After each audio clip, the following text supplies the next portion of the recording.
ప్రపంచవ్యాప్తంగా ముస్లింలు అత్యంత పవిత్రంగా భావించే హజ్ యాత్రలో మరో విషాదం చోటు చేసుకుంది. కొన్నాళ్ల క్రితం మక్కా మసీదులో హజ్ యాత్ర కోసం చేపట్టిన నిర్మాణాలకు ఏర్పాటు చేసిన క్రేన్ కూలి పలువురు చనిపోయిన ఘటన మరవక ముందే మరో అత్యంత విషాదకర ఘటన జరిగింది. హజ్ యాత్రకు లక్షల సంఖ్యలో తరలివచ్చిన వారి మధ్య తొక్కిసలాట జరిగి 220 మందికి పైగా ప్రాణాలు కోల్పోయారు. మరో 500 మంది వరకు గాయపడ్డారు. 3 రోజుల క్రితమే ప్రారంభమైన ఈ యాత్ర ఇప్పటి వరకు అత్యంత ప్రశాంతంగానే సాగింది. కొన్నాళ్ల క్రితం క్రేన్ కూలిన ఘటనను దృష్టిలో పెట్టుకుని సౌదీ అరేబియా ప్రభుత్వం మరిన్ని జాగ్రత్తలు తీసుకుని చేసిన ఏర్పాట్ల మధ్య కొనసాగుతున్న యాత్రలో ఈ మధ్యాహ్నం ఒక్కసారి అలజడి చోటు చేసుకుంది. లక్షల సంఖ్యలో ముస్లిం సోదరులు మక్కాకు వెళ్తున్న సమయంలో ఒక చోటు రేగిన చిన్న అలజడి తొక్కిసలాటకు దారితీసింది. ఎవరికి వారు ప్రాణాలు కాపాడుకోవాలనే పట్టుదలతో పరుగులు పెట్టగా ఒకరిపై ఒకరు పడి ఎంతో మంది ఊపిరాడక ఎక్కడి వారు అక్కడే ప్రాణాలు కోల్పోయారు. ఈ ఘటనలో ప్రాణాలు కోల్పోయిన వారిలో ఎక్కువ మంది వృద్ధులు, మహిళలు ఉన్నట్లు తెలుస్తోంది. మరెంతో మంది తీవ్ర గాయాలతో అల్లాడుతున్నారు. క్షతగాత్రులను వివిధ ఆసుపత్రులకు తరలించి చికిత్స అందిస్తున్నారు. కొంతమంది క్షతగాత్రులకు సంచార ఆసుపత్రుల్లో చికిత్స చేస్తున్నారు. కొన్ని ఆసుపత్రుల వద్ద అత్యవసర పరిస్థితి ప్రకటించారు. హజ్ యాత్ర కోసం దాదాపు 20 లక్షల మంది మక్కాకొచ్చారు. ఘటనా స్థలి వద్ద సుమారు 20,000 మంది ఉన్నట్లు సమాచారం.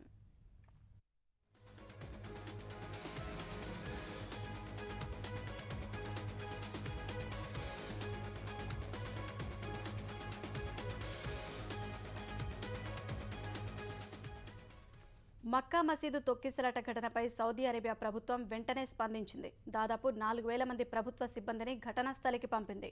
220కి పైగా అంబులెన్సులు సహాయక చర్యలో పాల్గొంటున్నాయి.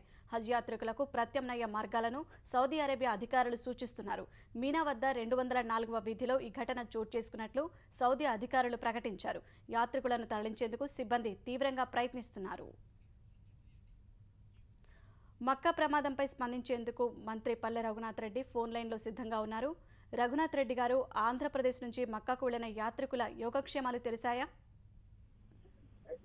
మేడం, ఇప్పుడే మేము కార్యక్రమంలో ఉన్నాము. ఇప్పుడే ఫోన్ అందింది వార్త. చాలా దిగ్భ్రాంతిని కలిగించే వార్త ఇది. ఈ తొక్కిసలాట్లో 220 మంది పైచులకు చనిపోయినారని చెప్పి ఇప్పుడే ప్రాథమిక సమాచారం అందింది. ఇమీడియట్ గా అందిన వెంటనే మా కమిషనర్ మీనాకు ఎక్స్టర్నల్ అఫైర్స్ మినిస్ట్రీ ఆఫీస్ కూడా ఫోన్ చేసి ఇమీడియట్ కనుక్కొని వివరాలు, భారతదేశానికి చనిపోయిన ఎంతమంది చనిపోయారు, వాళ్ళు ఆంధ్రప్రదేశ్ సంబంధించిన ఎంతమంది ఉన్నారు, అన్ని వివరాలు కనుక్కోమని చెప్పి ఇక్కడ నుంచి అక్కడ కమిషనర్, భారత కమిషనర్ అక్కడ ఉండే వాళ్ళు కూడా సౌదీలో మేము కాంటాక్ట్ జరుపుతున్నాము.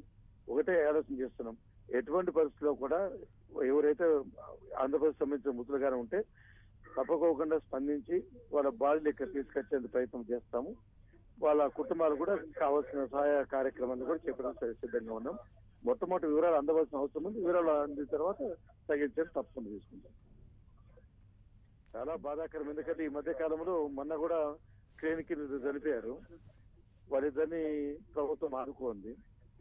హలో సార్, ఈసారి ఆంధ్రప్రదేశ్ నుంచి ఎంతమంది వెళ్ళుంటారు? మేడం, ఈసారి ఆంధ్రప్రదేశ్ నుంచి మేము 2,200 మందిని పంపించాం మేడం. దాన్ని మొత్తం ఈ ఇయర్ లో 2,200 వరకు పంపించాం. ధన్యవాదాలు అండి.